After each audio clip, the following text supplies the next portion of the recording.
This article is about the elder Arthur M. Schlesinger. For his son, see Arthur Schlesinger Jr.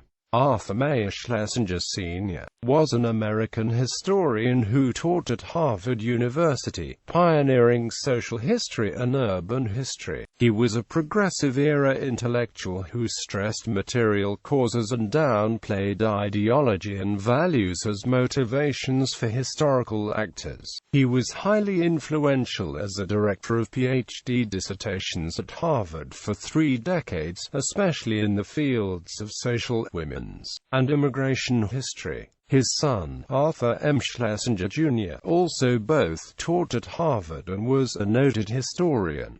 Life and career. Schlesinger's father, Bernhard Schlesinger, was a Prussian Jew, and his mother, Kate, was an Austrian Catholic. The two joined Protestantism together and emigrated to Xenia, Ohio, in 1872. Arthur Schlesinger was born in Xenia, Ohio, and graduated from The Ohio State University in 1910. While a student at Ohio State, he was initiated into the Ohio Zeta chapter of the Phi Delta Theta fraternity.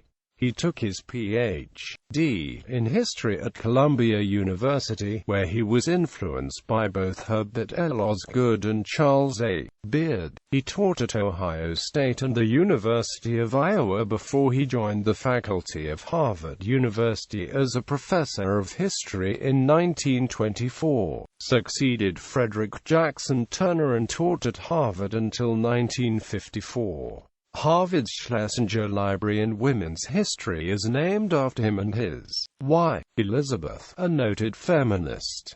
He became an editor of the New England Quarterly in 1928. In Boston in 1929, city officials, under the leadership of James Curley, threatened to arrest Margaret Sanger if she spoke on birth control. In response, she stood on stage, silent with a gag over her mouth, while her speech was read by Arthur. Arthur enjoyed strong family ties and commitment. His 2 sisters, Olga and Marian Etna, became schoolteachers and made it possible for the 3 younger brothers to attend college, graduating in engineering, history and law. One of his sons was born Arthur Bancroft Schlesinger and replaced his middle name with Meier, adding Jr. later in life. Ideas. He pioneered social history and urban history. He was a progressive-era intellectual who stressed material causes and downplayed ideology and values as motivations for historical actors. He was highly influential as a director of PhD dissertations at Harvard for 3 decades, especially in the fields of social, women's, and immigration history. He commented in 1922, "From reading history in textbooks one would think half of our population made only a negligible contribution to history." Quote, he promoted social history by co-editing the 13-volume History of American Life series with Dixon Ryan Fox.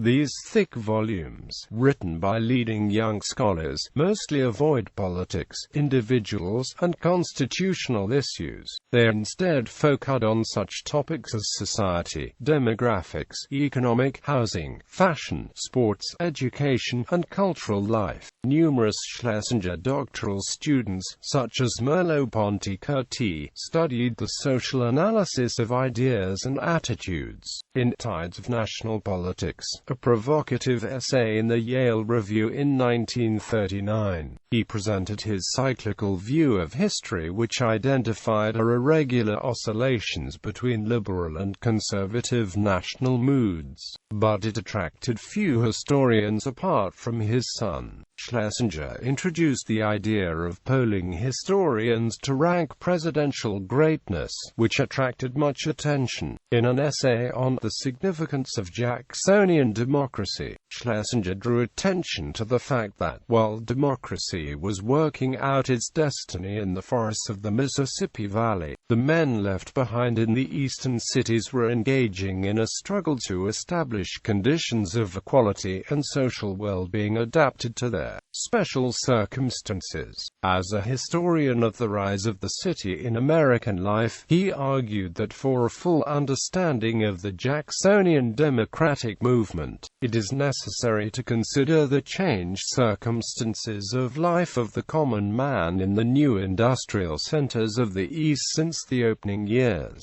of the 19th century. That was a challenge to the frontier thesis of his Harvard colleague Frederick Jackson Turner. In Schlesinger's essay, The Common Man of the Mississippi Valley and the Common Man of Eastern Industrialism stood uneasily side by side. Schlesinger characterized prejudice against Catholics as the deepest bias in the history of the American people. Schlesinger and his students took a group approach to history, sharply downplaying the role of individuals. Groups were defined by ethnicity or by class. The model was that the urban environment, including the interaction with other groups, shaped the history and group outlook in deterministic fashion. Schlesinger died at Peter Bent Brigham Hospital in Boston, Massachusetts. Works 1918 The Colonial Merchants and the American Revolution, 1763–1776 online. 1922 New Viewpoints in American History, Historiographical Essays online edition. 1925 Political and Social Growth of the American People, 1865–1940, with Homer C. Hockett College textbook in numerous editions. Reviews. 1930 A Critical Period in American Religion, 1875–1900. Proceedings of the Massachusetts Historical Society, 64 pp. 523–47. 1933 The Rise of the City, 1878–1898. Reviews. 1940 The City in American History, Mississippi Valley Historical Review, Volume 27, No. 1, pp. 43–66 in JSDOR. Highly influential article. 1941 Patriotism Names the Baby, New England Quarterly, Volume 14, No. 4, pp. 611–618 in JSDOR. 1944 Biography of a Nation of Joiners, American Historical Review, Volume 50, No. 1, pp. 1–25 in JSDOR. 1946 Learning How to Behave, A Historical Study of American Etiquette Books. 1949 Paths to the Present Reviews. 1958 Prelude to Independence, The Newspaper War on Britain, 1764–1776. 1950 The American as Reformer. 1954 A Node on Songs as Patriot Propaganda, 1765–1776. William and Mary Quarterly, Volume 11, No. 1, pp. 78–88 in JSDOR. 1955 Political Mobs and the American Revolution, 1765–1776. Proceedings of the American Philosophical Society, Volume 99, No. 4, pp. 244–250 in JSDOR. 1963 In Retrospect, The History of a Historian Autobiography. 1968 Birth of the Nation, A Portrait of the American People on the Eve of Independence.